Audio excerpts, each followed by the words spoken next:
Hi friends, मिलते हैं अपने नए टॉपिक पे। आज हमारे इस टॉपिक का चैप्टर है कृषि बिल 2020। जैसे कि आप टीवी पे अक्सर सुन रहे होंगे, कृषि आंदोलन चल रहा है। हमारे पूरे देश में कृषि आंदोलन चल रहा है। दिल्ली में किसान धरने पे बैठे हुए हैं। आखिर ये कृषि बिल में आखिर लोगों को समस्या क्या हो रही है और आखिर प्रॉब्लम क्या है इस कृषि बिल से? सरकार ने ऐसा इसमें क्या कर दिया कि किसान सड़कों पे आ बैठा है? तो इसमें सरकार ने समय के अनुसार कृषि बिल सही किया है। ये हो सकता है कि ये मेरे विचार है कि सरकार ने कृषि बिल सही किया है। आपके विचार में कृषि बिल हो सकता है गलत हो सकता है। आइए बात करते हैं कि कृषि बिल में आखिर प्रॉब्लम्स क्या है, आखिर समस्या क्या है कृषि बिल से किसानों को, और सरकार ने ऐसा किया क्या है इसमें।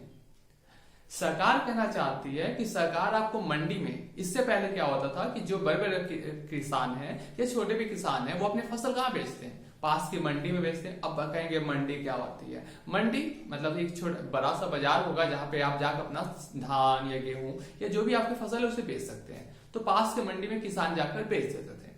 उसमें क्या होता था, सरकार एमएसपी तय करती है।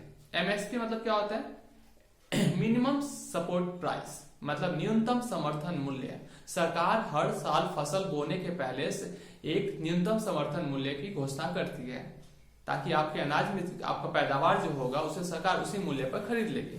उसी खरीद कहाँ होती है? पैक्स में होती है। आपके पास जो भी प्राथमिक कृषि साख समितियां होंगी वहां पे खरीदी जाती है। ये पहले का नियम था। सरकार अभी भी यह नियम रखना चाहती है। सरकार कह रही है कि हाँ, ये नियम अभी भी रहेगा, विद्यमान रहेगा, उपस्थित रहेगा और ये अभी चलता रहेगा। सिर्फ इसमें बदलाव क्या होगा कि अब इसमें बदलाव एक सरकार ने नया ये किया है कि अब जो बड़े बड़े बिजनेसमैन हैं वो किसानों से डायरेक्ट मतलब कांटेक्ट कर लेंगे कि हाँ, आपको ये फसल पैदा करना है और इस फसल को हम लोग इस दाम पे खरीदेंगे। इससे किसानों में डर इस बात का है, या कहीं कह सकते हैं कि कुछ राजनीतिक पार्टियों की वजह से ये समस्या उत्पन्न हो रही है। लोगों को डर इस बात का है कि जिस प्रकार अंग्रेज हमारे देश में आकर नील की खेती करने के लिए किसानों को मजबूर करते थे, क्या उसी प्रकार अगर बिजनेसमैन हमें उसी फसल की पैदावार करने की मजबूर करेंगे जो कि उनके फायदेमंद के लिए है। इस बात को लेकर किसानों में ये गलतियां लग रही है या किसानों को चिंता हो रही है।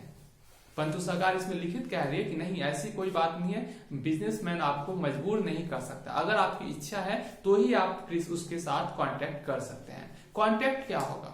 जैसे मान लीजिए कि आपने धान की खेती करते हैं या आप गेहूं की खेती करते हैं या आप आलू की खेती करते हैं।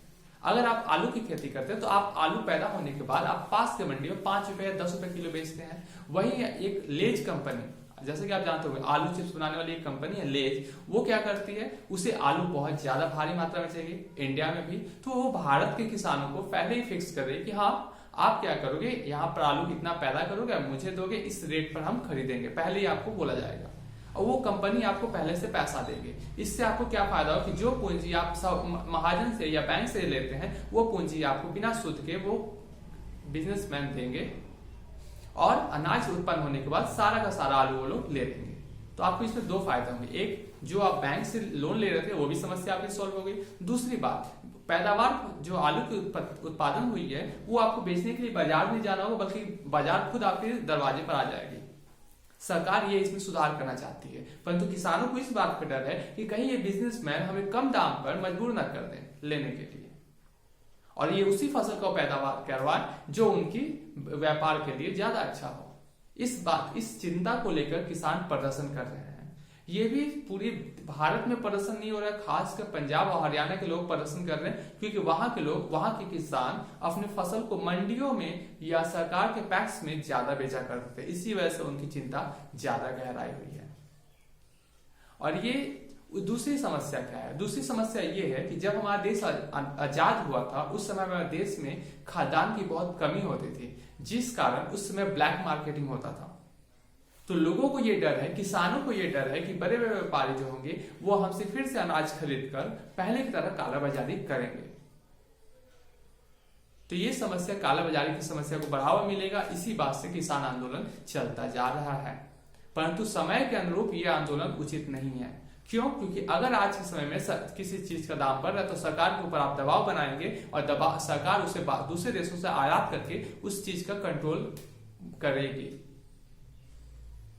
इसी बात को लेकर सरकार निश्चिंत है कि कृषि बिल में जो भी उत्पादन हुआ है, सुधार किया गया है, वो उचित है।